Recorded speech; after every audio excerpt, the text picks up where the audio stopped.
तर फलटणमधील महिला डॉक्टरला न्याय मिळावा या मागणीसाठी सलग 2 दिवस मार्ड संघटनेकडून राज्यभर आंदोलन करण्यात येत आहे। या प्रकरणामध्ये विविध मागण्या या डॉक्टर संघटनांकडून समोर ठेवण्यात आलेल्या आहेत। त्या मागण्या जोपर्यंत मान्य होत नाहीत तोपर्यंत आंदोलन सुरू राहणार असल्याचं सांगण्यात आलंय। आज ओपीडी आणि इतर सेवा देखील बंद राहतील तर इमर्जन्सी सेवा या सुरू राहणार आहेत।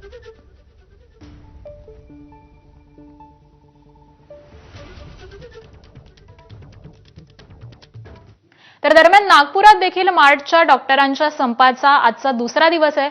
फलटणच्या महिला डॉक्टरच्या आत्महत्येप्रकरणी हे आंदोलन पुकारण्यात आलेलं आहे।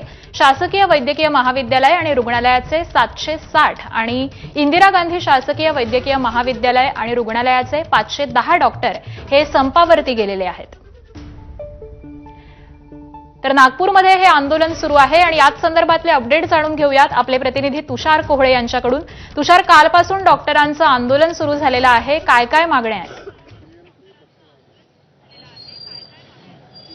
निश्चित जर का आपण बघितलं तर नागपूरचे जवळपास 1260 डॉक्टर हे आज देखील संपावर असल्याचं आपल्याला पाहायला मिळत आहे। एकंदरीतच नागपूरचे जे शासकीय वैद्यकीय महाविद्यालय तिथले निवासी डॉक्टर आणि इंदिरा गांधी शासकीय वैद्यकीय महाविद्यालय तिथले निवासी डॉक्टर याचा निषेधार्थ म्हणून ते आज एक छोटा शांतता मार्च देखील काढणार आहे। आणि त्यांचं असं म्हणणं आहे की जेव्हापर्यंत संपदा मुंडे यांना न्याय मिळत नाही तेव्हा पण त्यांचं हे जे बेमुदत संप आहे तो तसाच सुरू राहणार आहे। आपण त्यांना विचारूया, आज नेमका जो तुम्ही लॉंग मार्च काढलेला आहे, शांतता मार्च काढला आहे, त्या पाठीमागे काय उद्देश आहे?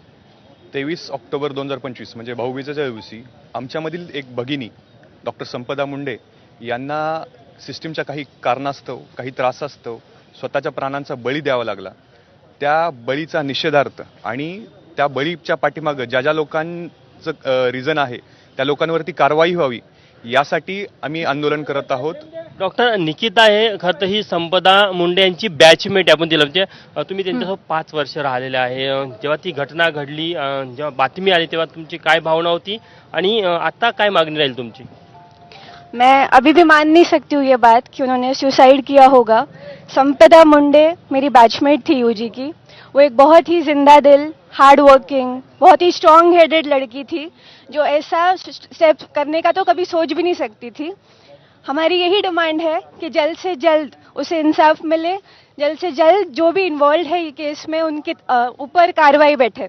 आप उनके कभी टच में थी, बातचीत होती रहती थी डॉक्टर संपदा से?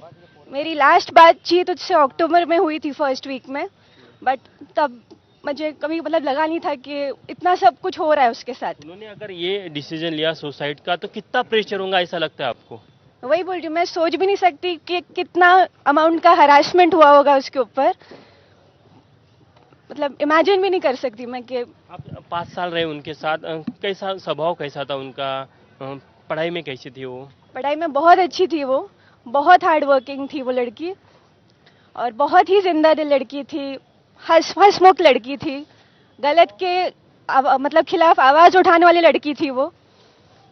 आज कोणकोणत्या सेवा इथल्या बंद आहे? सध्या आम्ही फक्त ओपीडी सर्व्हिसेस विथहोल्ड ठेवलेल्या आहेत, बाकी सगळ्या इमर्जन्सी सर्व्हिसेस आम्ही चालू ठेवलेल्या आहेत। इंदिरा गांधी असेल किंवा शासकीय वैद्यकीय महाविद्यालय असेल, किती डॉक्टर्स संपावर आहे? सध्या आमच्याकडे आम्ही सगळे रेसिडेंट डॉक्टर मिळून 850 पर्यंत आम्ही इथले GMC मधले डॉक्टर संपावर आहे आणि IGMC मधलेच पण तेवढेच 600 पर्यंत डॉक्टर संपावर गेलेले आहेत। प्रशासनाचं मागच्या 3-4 दिवसात जी भूमिका राहिली, SIT स्थापना झाली, चौकशी पोलीस करतात, त्यावर तुम्ही समाधानी नाहीत का?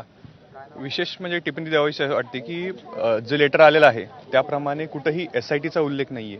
ज्या सातपुते मॅमना त्यांनी पाठवलेलं आहे त्यांना देखरेखीसाठी पाठवलेलं असं तिथं मेन्शन केलं आहे। तर आमची मागणी जी मूळ मागणी आहे, आमची म्हणण्यापेक्षा ज्या पीडितेच्या कुटुंबाची मागणी आहे आणि आमची पण संघटनेची मागणी आहे की SIT गठन झाली पाहिजे। त्याच्या पाठीमागे एक रिझन आहे की बाबा निष्पक्ष जर निकाल व्हायचा असेल तर SITचं गठन झालं पाहिजे।